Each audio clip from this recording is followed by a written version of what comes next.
দর্শকের কাছে যাচ্ছি। এই দর্শকটা দেখে কি কয় বলেন। প্রিয় দর্শক, আমি আপনাদেরকে বলবো, এই যে অবশ্যই রোজা দেখছেন, খুবই অসহায়। তার মা আজকে অনেক বছর যাবৎ পঙ্গু হয়ে বিছানায় শুয়ে আছে। তার আব্বু অনেক কষ্ট করে রিক্সা চালিয়ে সংসার চালায়। এই মেয়েটার জন্য যদি আপনারা পারেন, এই যদি কিছু পারেন বা লাইক শেয়ার করতে পারেন, করলে অনেক উপকৃত হবে। এই মেয়েটার জীবনযাপনও সুন্দর হবে।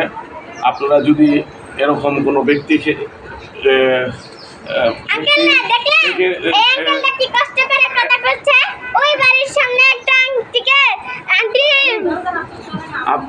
আপনারা যদি কারো হৃদয়বান ব্যক্তি হয়ে থাকেন, এই মেয়েটার জন্য কিছু করার সুযোগ করে দেন, তাহলে